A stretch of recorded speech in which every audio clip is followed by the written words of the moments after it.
Stop reacting emotionally and start living with control. Modern life encourages constant reaction. News arrives without pause. Opinions demand instant responses. Emotions are provoked, rewarded, and amplified at speed. Anger is framed as honesty. Anxiety is treated as awareness. Desire is encouraged without restraint. In this environment, many people feel exhausted, reactive, and inwardly unstable, even when their external lives appear successful. Stoicism begins from a sober observation. A human being who cannot govern their own responses is not free. External freedom means little if the mind is constantly pulled by fear, irritation, craving, and the opinions of others. The Stoic does not seek to eliminate emotion, nor to harden themselves against life. They seek something quieter and more durable, command over judgment. The ancient Stoics lived in a world no less uncertain than ours. They faced political instability, exile, illness, public failure, and death. Their response was not optimism, but clarity. They asked a simple question again and again: what is actually mine to control, and what is not? From this distinction came emotional steadiness, not because life became gentle, but because the mind became disciplined. Emotional reactions feel immediate and justified. They often appear to be responses to the world. In reality, they are responses to our interpretations. When these interpretations go unexamined, they rule us. When they are examined, they lose their tyranny. This trick is not an argument for detachment from life. It is an argument for presence without surrendering control, for meeting difficulty without panic, for acting without being dragged by impulse. A calmer life is not built by avoiding hardship, but by refusing to let the mind be ruled by every external disturbance. Stoicism offers no promises of comfort. It offers something more reliable: the ability to stand firm within yourself, regardless of what the world brings. Emotional reaction feels natural. It arrives before thought, before reflection, before choice. Anger flares when expectations are violated. Fear rises when outcomes feel uncertain. Desire pulls when pleasure is promised. Anxiety persists when the future cannot be secured. None of this makes a person weak. It makes them human. But Stoicism begins where instinct ends. It asks whether a human being must remain ruled by these reactions, or whether they can be trained to respond instead of react. The Stoics understood that the first movement of emotion is not fully within our control. A loud noise startles the body. An insult registers as pain. A sudden loss creates shock. These initial impressions are natural.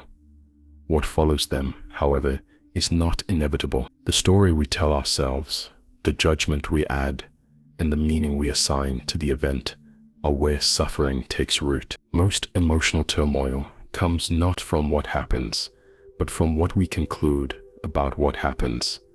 We assume an insult diminishes us. We assume failure defines us. We assume loss means life is no longer acceptable. These assumptions operate quietly, often invisibly. They feel like facts, but they are judgments, and judgments can be examined. Stoicism begins by slowing the mind at this precise point. Between stimulus and response, there is a narrow space. In that space, reason can speak. Without this pause, life becomes a chain of compulsive reactions. One irritation leads to another. One fear feeds the next. The mind becomes reactive rather than deliberate, loud rather than clear. Much of modern anxiety is rooted in misplaced control. People attempt to manage outcomes that are not theirs to command: how others perceive them, how quickly success arrives, whether life unfolds according to plan. When reality resists these demands, frustration follows. The Stoics called this a fundamental error of judgment. Control belongs to our choices, our values, and our actions. It does not belong to circumstances, outcomes, or the behavior of others. When someone insults you, the insult itself has no power over your character. What harms you is the belief that your worth depends on their opinion. When plans fail, the failure does not wound your reason. What wounds you is the belief that life owes you certainty. When fear arises about the future, it is not the future causing the fear, but the demand that the future be predictable. This distinction is not abstract philosophy. It is practical discipline. Every time the mind reacts emotionally, Stoicism asks a quiet question: what exactly is within my control right now? The answer is always smaller than the mind expects. You control your judgment. You control your response. You control whether you act with reason or impulse. Everything else unfolds independently. Anger is often defended as strength. In reality, anger is a loss of command. It hands authority to the very thing that provoked it. When someone angers you, they now govern your emotional state. The Stoic sees this clearly and refuses the exchange, not because the offense was acceptable, but because surrendering inner control is never justified. Fear operates in a similar way. It imagines harm before harm arrives. It rehearses suffering that may never occur. Fear is not wisdom. It is imagination without discipline. The Stoic does not deny risk, but they refuse to suffer in advance.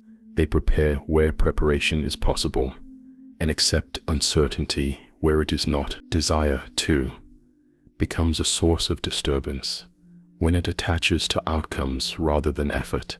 Wanting recognition, comfort, or approval places emotional stability in the hands of chance. The Stoics trained themselves to desire only what depends on their own actions, integrity, effort, and right judgment. Everything else was held lightly. This way of thinking feels demanding at first. It removes familiar excuses. It does not allow the mind to blame circumstances for inner chaos, but it also offers relief. When responsibility returns to where it belongs, peace becomes possible, even in difficulty. Social pressure magnifies emotional reactivity. Modern life rewards visible outrage, constant comparison, and immediate opinion. Calm reflection is mistaken for indifference. Restraint is mistaken for weakness. The Stoic stands quietly against this current, not by withdrawal, but by refusal to let external noise dictate inner posture. This does not mean suppressing emotion. Suppression breeds tension and eventual collapse. Stoicism teaches acknowledgement without surrender. You notice the emotion, name it clearly, and examine the judgment beneath it.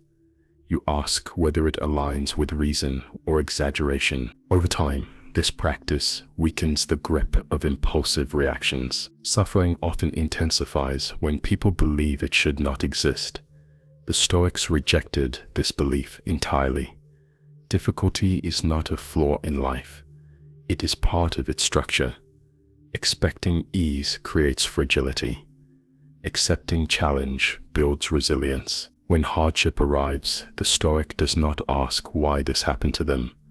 They ask how to respond with dignity. Loss of control creates panic. Acceptance of limits creates stability. This is not resignation, it is clarity. The Stoic acts where action is possible and accepts where it is not. Emotional peace follows not from shaping the world to personal desire, but from shaping the mind to reality. The modern individual is overwhelmed not because life is uniquely harsh, but because the mind is constantly overstimulated and under-disciplined. Every notification invites reaction. Every comparison invites judgment. Stoicism restores balance by teaching restraint at the level of thought. To stop reacting emotionally is not to become passive or cold. It is to become deliberate. It is to choose responses aligned with values rather than impulses shaped by habit and fear. Control begins internally, or it does not exist at all. This first step is awareness. Without awareness, there is no choice. Without choice, there is no freedom. Stoicism begins here, in the quiet refusal to let the mind be ruled by every passing impression. Inner discipline is not built through force. It is built through attention. The Stoics did not believe that a person could simply decide to be calm and remain so.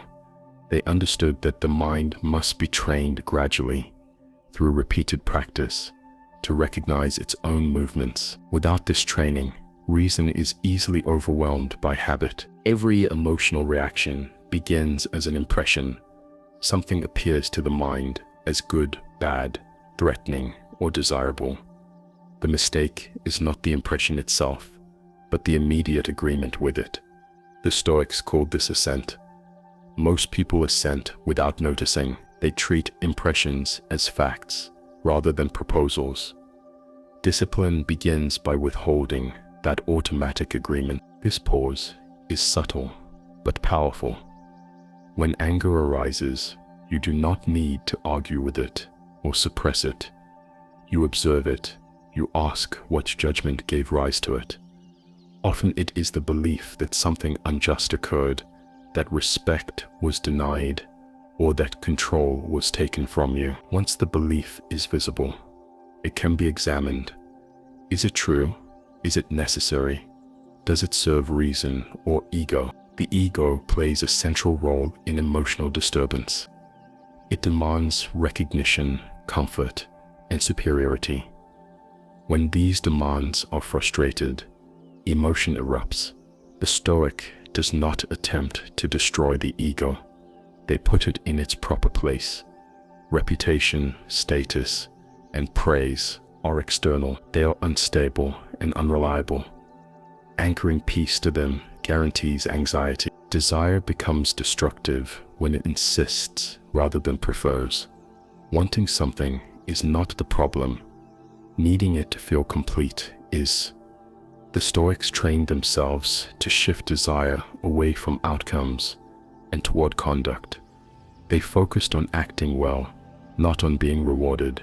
This orientation creates steadiness because conduct is always available, regardless of circumstance. Daily life provides constant opportunities for practice. Minor frustrations are not inconveniences to be avoided. They are training grounds. Waiting, being ignored, facing criticism, losing small comforts. These moments reveal where attachment still governs the mind. The Stoic does not seek discomfort for its own sake, but they do not flee it either. They use it to strengthen judgment. Voluntary restraint sharpens awareness. Choosing simplicity when excess is available exposes how little is actually needed for contentment. Limiting indulgence weakens dependence. This is not asceticism.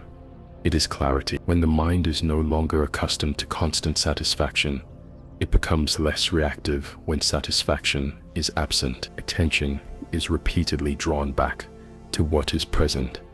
The Stoics warned against living in imagined futures or rehearsed grievances. The future does not yet exist. The past no longer does.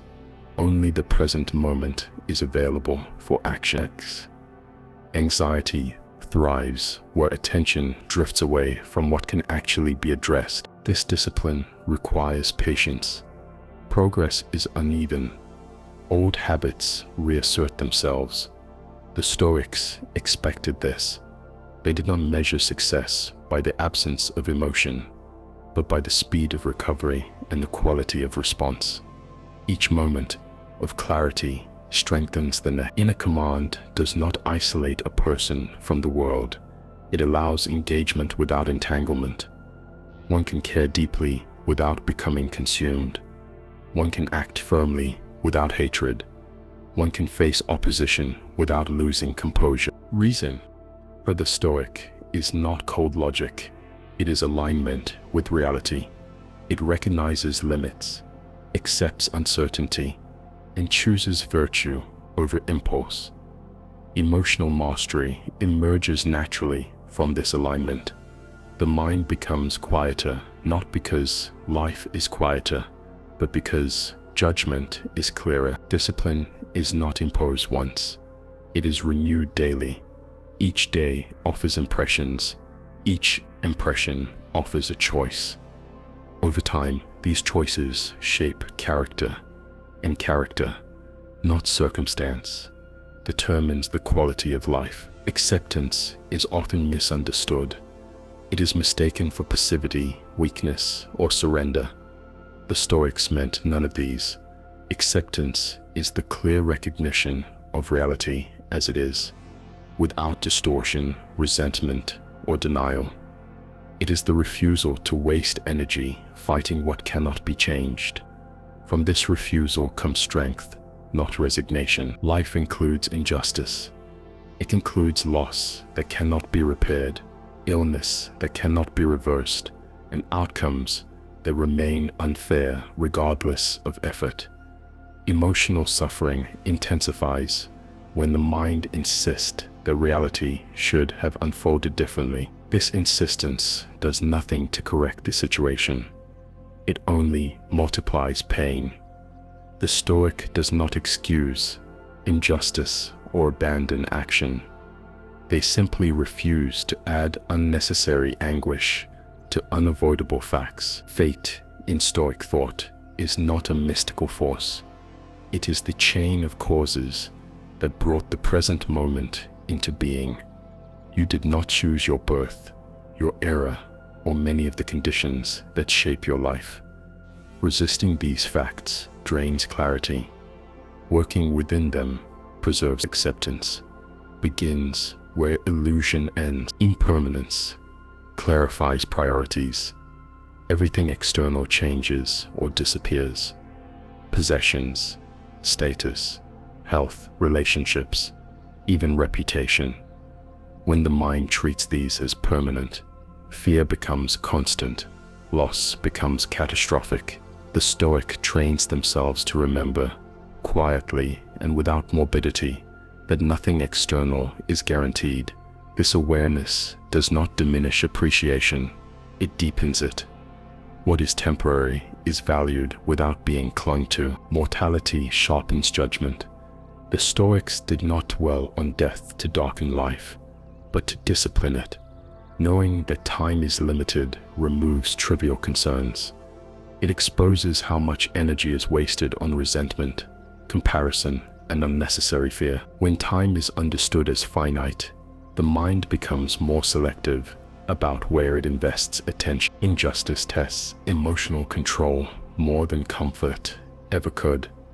Being wronged provokes anger, and anger demands retaliation. The Stoic examines this impulse carefully. Retaliation may sometimes be necessary, but rage clouds judgment.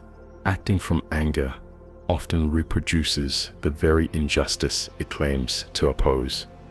The Stoic acts from principle, not emotional reflex. Acceptance does not silence moral responsibility. It clarifies it. You are responsible for your intentions and actions, not for outcomes beyond your control. This distinction frees the mind to act decisively without becoming emotionally hostage to results. Effort is given fully, attachment is withheld, grief is not denied, loss hurts. The Stoics allowed this. What they resisted was despair that claims life is no longer livable. Grief becomes destructive when it is combined with the belief that what was lost was necessary for meaning. The Stoic grieves, then gradually returns to reason, remembering that life continues to offer opportunities for virtue. Fear of the future weakens presence. The mind attempts to anticipate every possible threat, believing vigilance will prevent harm. In reality, this habit exhausts attention and creates suffering before suffering arrives. The Stoic prepares where preparation is possible and releases the rest. They understand that no amount of worry alters fate. Calm endurance is not passive endurance. It is steady action without panic. When difficulties persist, emotional volatility only increases exhaustion. Calm allows sustained effort. The Stoic is patient not because they expect ease, but because impatience serves no purpose. The world does not reward inner discipline immediately. Calm is often invisible. Restraint rarely attracts attention. Emotional reaction is louder and more dramatic. The Stoic accepts this. Recognition is not the goal. Integrity is a life governed by reason, does not depend on applause. Acceptance also applies to oneself. Mistakes will occur. Progress will stall. Old habits will resurface. Self-contempt is not discipline. It is another form of emotional excess. The Stoic corrects without humiliation. They acknowledge error, adjust judgment, and continue. Control reaches its highest expression here, not in dominance over events, but in composure within them. When the mind no longer argues with reality, energy becomes available for what truly matters, acting justly, thinking clearly, and enduring what must be endured. The world remains unstable. That will not change. What can change is the way one stands within it. Emotional reaction chains the mind to circumstance. Rational acceptance frees it. This freedom is quiet. It does not announce itself. It is felt in steadiness, clarity, and the absence of unnecessary suffering. To live with control is not to escape life's hardships. It is to meet them without surrendering inner command. Stoicism offers no shelter from fate. It offers something more reliable, the ability to face fate without collapse. A life ruled by emotional reaction is exhausting. It keeps the mind in constant motion, chasing relief, resisting discomfort, and searching for certainty where none exists. Stoicism does not promise peace through escape or avoidance. It offers peace through alignment between judgment and reality, between action and principle, between effort and acceptance. Control, in the Stoic sense, is not dominance over life. It is self-command. It is the ability to pause before reacting, to examine impressions before obeying them, and to choose responses that reflect reason rather than impulse. This kind of control is quiet. It does not announce itself. It is felt in steadiness during tension, restraint during provocation, and clarity during uncertainty. The world will continue to provoke. Injustice will occur. Plans will fail. Loss will arrive without warning. None of this invalidates the Stoic path. It confirms its necessity.